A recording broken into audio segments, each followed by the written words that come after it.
eloko yesinga awa ezali invitation oyo nazwi ya mama Elisabeth asalaki ke abundi penza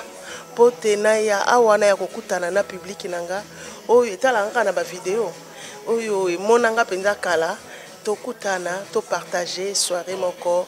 ya rumba ensemble. Ensemble, tout le monde a image et les cas qui bien mingi. Est-ce que Yomoko en tant qu'artiste, vous êtes satisfait de la réponse il y a public? Na sepela ki mingi pambate. Mon salon to sara na studio par moment to mi tout na est-ce que et kopé sa résultat ni et que c'est tout nzembo basi bayemba ya kitoko est-ce que nda pe sango et que yo pe ko yemba ngo est-ce que au comme à la hauteur ou pas donc et que l'air na kota la retour wana public azo pesa et ça linga penda isengo makasi pambate za ki mission o ngai moko na s'investir et que avec toute l'équipe ezako zalanangai pona mosala ya projet oyo autant de classiques ezali tout simplement ko sala que rumba wana ebungate ba œuvre wana ba père géniteur ba vétéran rumba congolaise o ba salaki ebungate etikala na bayo baza ba orphelin ya musique wana na génération ya nyoso to ba kolanda biso bayebake toza na mwa eloko ya lokumu te eloko ya matière première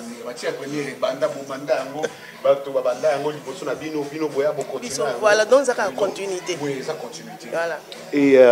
olobi rumba wana ndenge ezali lelo toyebi pe que musique wana ezalaki reconnue mondialement par l'UNESCO yo tango yokaki nouvelle wana bino bato bobetaka mondule ya rumba wana esalaki yo ndenge nazalaki na chance déjà babekisaki nga pour na milulu wana ndenge salemelaki et que na participa ki pena yango pour na ko représenter quand même musique wana na UNESCO donc j'ai eu cette chance ya ko zala wana et pour na eza fierté pour pambate ezali richesse oyo ba père géniteur oyo ba kulutu ba tikela biso ya motuya et que ne karaboy non pour faut yoka na ba son yoka na ba contenu yoka na modèle yango ezaleli non il faut être un génie pour ça la babilo ko ndenge wa salela ki donc dans tango eza reconnu ezaki ka esengo mingi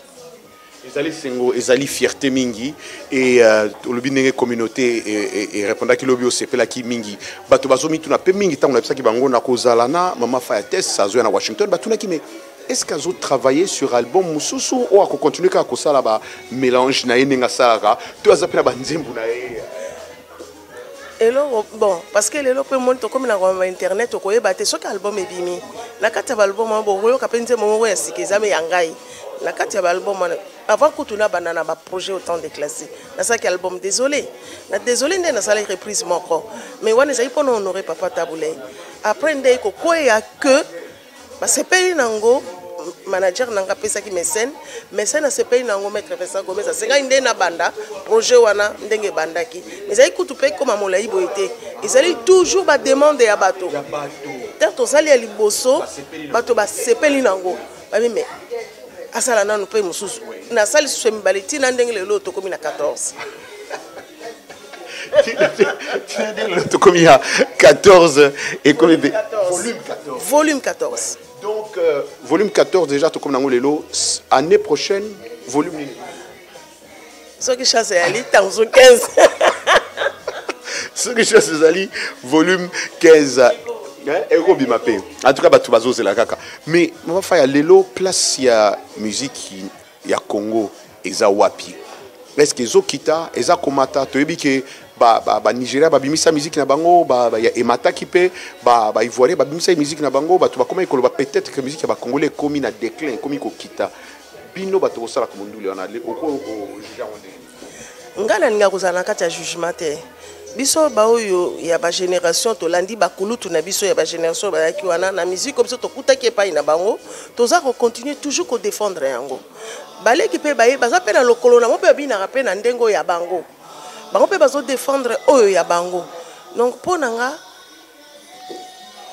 ezaka ko kende liboso nyoso to ezaka lokumu ya musique na biso ya Congo moto na moto azomema yo na ndenge nae donc ponanga parce que biso tokuti bakulu tu basali yango boye biso pe toye to bakisaki moi touche moko ya moke ya biso bon pe baye bamoni ke ya bango ezokende boye bakimemi ope ka ndenge ya bango ezokende donc nyonso to kaka objectif à atteindre lokumu ya Congo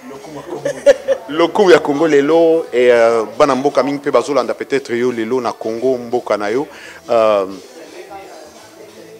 na ibite soko kendaka kuna mingi lelo situation ya mboka na ningo kotuna ba politique mingi te mais